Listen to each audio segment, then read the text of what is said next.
Hai semua, Assalamualaikum. Kembali lagi kita di channel Mr. Tutorial. Okey, pada 1 Mei 2025 bersempena dengan sambutan Hari Pekerja, Perdana Menteri Malaysia telah mengisytiharkan 1 juta pekerja akan menikmati diskaun sehingga 30% di bawah program Kad Pekerja Madani. Jadi untuk video kali ini kami ingin kongsikan cara untuk daftar dan mohon Kad Pekerja Madani secara online. Jadi jika anda nak tahu caranya, jom tonton video ini sampai habis. Tetapi sebelum tu, jangan lupa subscribe dan tekan button loceng sebagai tanda sokongan anda kepada kami.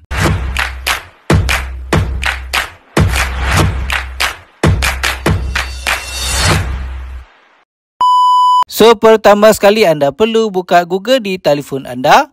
Dan kemudian di sini anda perlu membuat carian. Anda type je Kad Pekerja Madani di sini. Dan kemudian akan keluar hasil carian ini. So, anda pilih Kad Pekerja Madani ini.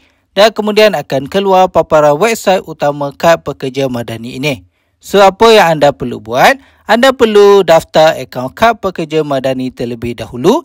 Dengan klik je pada bahagian daftar ini sahaja. Dan kemudian akan keluar paparan daftar akaun ini. So, di sini anda perlu masukkan maklumat yang diminta untuk proses pendaftaran ini.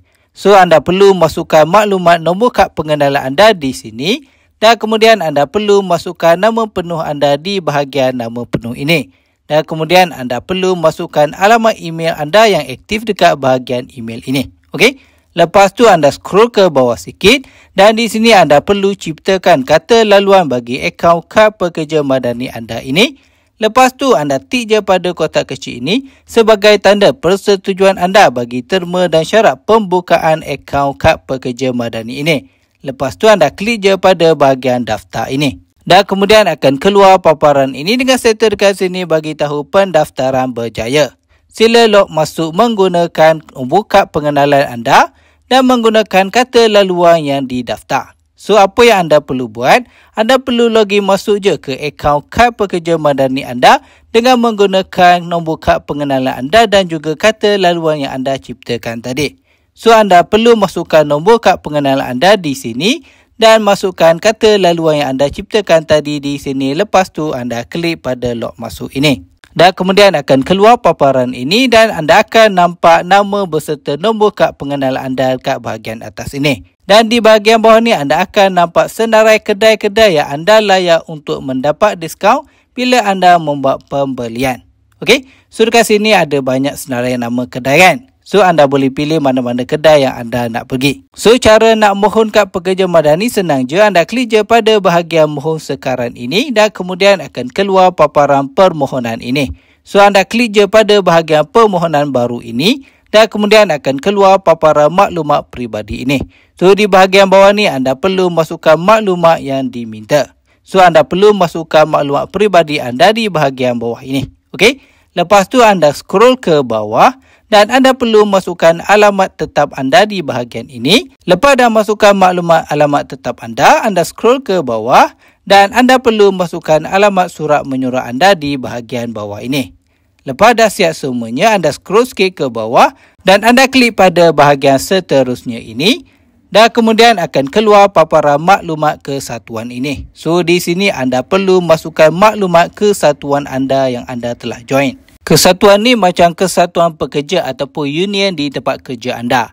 Bahagian ini wajib diisi, okey? So, anda klik je pada bahagian nama kesatuan ini dan anda boleh cari nama kesatuan yang anda ada. Lepas tu, anda perlu masukkan tarikh anda daftar sebagai ahli kesatuan di bahagian ini. Lepas tu, anda perlu masukkan nombor ahli anda sebagai ahli kesatuan bagi kesatuan tersebut di bahagian bawah ni. Lepas tu, anda klik je pada bahagian seterusnya ini dan kemudian akan keluar paparan maklumat majikan ini.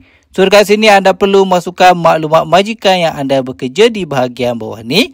Lepas dah siap semuanya, anda klik je pada bahagian pengesahan ini dan kemudian akan keluar paparan pengesahan ini. So, di sini anda perlu baca, semak semua maklumat yang anda sudah masukkan tadi di sini.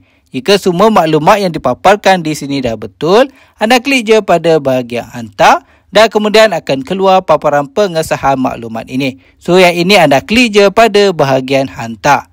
Dan kemudian akan keluar paparan ini dengan status dekat sini bagi tahu permohonan anda berjaya dihantar. Dan status dekat bahagian sini anda akan nampak status dia tulis dalam semakan. Okey, so anda boleh tunggu dalam masa 3 hari bekerja bagi proses semakan. Lepas dah berjaya memohon, anda akan dapat kad pekerja madani macam ni dekat akaun anda.